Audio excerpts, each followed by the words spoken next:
आहो, तुमची औषधं घेऊन आले.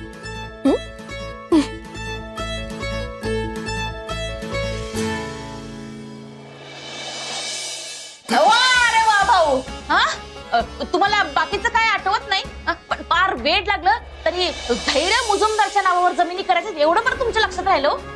काय करायचंय भाऊंचं? घरात खोटी कवडी नाही आणि हे म्हणतात तर माझ्या कपाटात पैसे आहेत म्हणून. नाही झालंय भाऊंचं, नाही फार कामच झालंय बघा. अहो, ज्यांच्या नावावर जमिनी करून हेसने वेळ लागलाय ना, अजून पण हेसने त्यांचाच पुळकाय. ओ भाऊ, भाऊ इकडे इकडे इकडे माझ्याकडे बघा. हे बघा, तुमची लाडकी नात एक नाही सावी, तिचा संसार एक नाही फक्त नावापुरता आहे, समजलं? एक सही केली ना, मोडला त्यांचा संसार म्हणून समजा. बघा, द्या जरा डोक्याला ताण. आठवतंय का त्यासनी सासरच्या माणसानं घरात हकलून काढलं होतं, इथं इथं माहेरात येऊन राहिल्या त्या. आठवतंय तुम्हाला?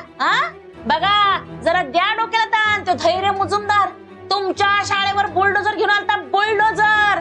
आठवतंय का काही? आठवतंय का? तुमच्या नातीला टाकलंय सासरच्या माणसांनी. दीपे, गप बस. गप कशाला बसायचं? गप कशाला बसायचं? तुमच्या नातीनं अब्रू काढले, आपले अब्रू.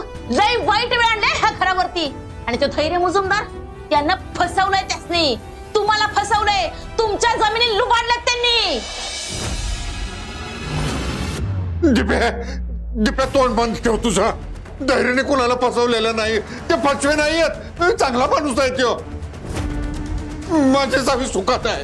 ओ भाऊ, बास करा. तुमच्या म्हणण्यानं काय होत नसतंय, समजलं? धैर्य फसवे हाय, त्यांनी तुमच्या नातीचं आयुष्य बर्बाद केले. केलेलं नाही, झालंय बर्बाद. बास, बास कर आता. तुम्ही मलाच बास करायला सांगा. दीपा, खरंच बास, बास झालं. भाऊ चला, तुम्ही बाहेर या, बाहेर या तुम्ही. या या. हे खोटं बोलतीये. नाही, माझी सावी चुकत आहे. धैर्य चांगला माणूस आहे. अरे हिला समजून सांगा, कोणीतरी खोटं बोलतेय ती. वय वय, चला चला तुम्ही या बाहेर. बरोबर आहे. माझे कागदपत्र सुद्धा तिच्या कपाटात आहेत. याला काय अर्थ नाही, सांगून ठेवतो मी तुम्हाला. दिप्या, अगं असं काय वागायला लागल्यास? हात टेकले बाई तुझ्या समोर. या जन्मात तरी तू सुधारायची नाहीस. दिप्या, एकदा बघ स्वतःकडं, कशी वागायला लागल्या सगळं.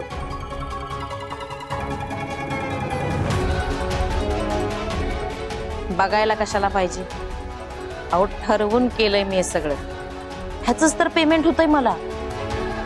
चला चला, हे सगळं बॉसला सांगायला पाहिजे.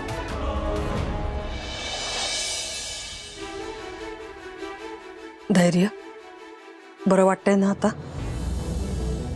धैर्य, दूध पिऊन घ्या पटकन. मला हळदीचं दूध आवडत नाही. मी नाही घेणार, समजलं? समजलं. धर.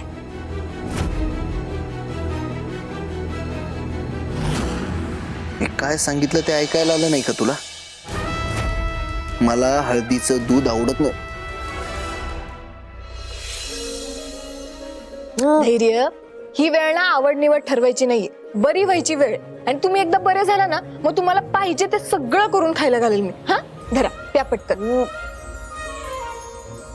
येस. अजिबात ग्लास खाली ठेवायचा नाही.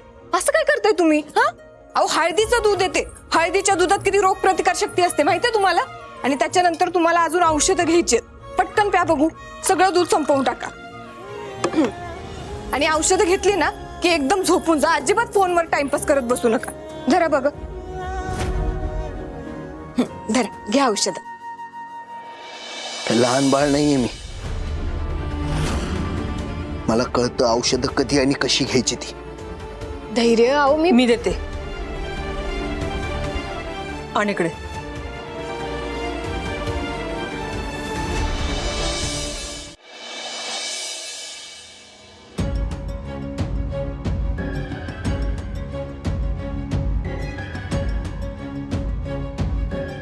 बाकीची कामं बघ तू.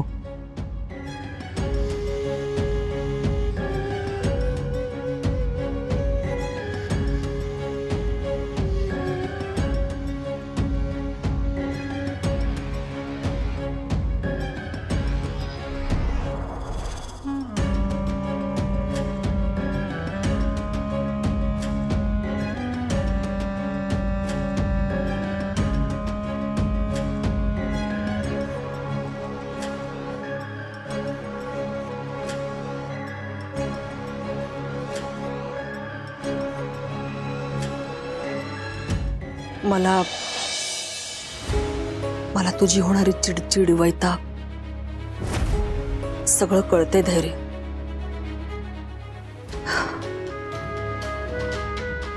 पण मी खरं सांगते, तुला अशा अवस्थेत अजून नाही रे बघू शकत मी. माझ्यासाठी ना तू आता ठणठणीत बरं होणं जास्त गरजेचं आहे. आणि खरं सांगू, म्हणून मी हे सगळं करते.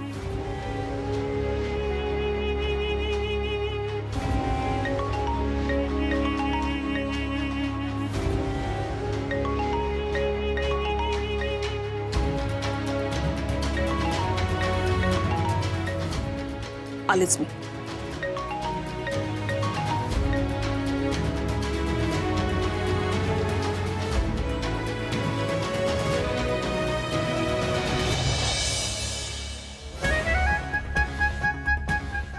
बोल. हॅलो दामिनी मॅडम, काय जेवण बिवणं झालीत का नाहीत? नाही बाई, तुमच्याकडे काय स्पेशल मेनू असणार म्हणा. फोन कशासाठी केलास ते बोल. हा हा सॉरी, विसरलेच बरं का, मुद्द्यावर पोट ठेवायचं तर. अहो मॅडम, काय काम केलंय म्हणून सांगू मी. अगं स्पष्ट बोल ना काय ते. होय होय. अहो मॅडम, तुम्ही सांगितलेलं काम एवढं भारी केलंय, एवढं भारी केलंय. त्या भाऊंना मी एवढं उचकवले ना, फार बिथरलेतच ते. शाबास, असंच खाल्लेल्या पैशांना जागायचं काय. अहो मॅडम, ते तर तुम्ही करणारच हो. आता फक्त तुम्ही खायला घालत राहा म्हणजे झालं. ते आम्ही करतो, पण तू फक्त काम नीट कर म्हणजे झालं. कारण काम नीट झालं तरच सावीचा काटा काढता येईल आपल्याला.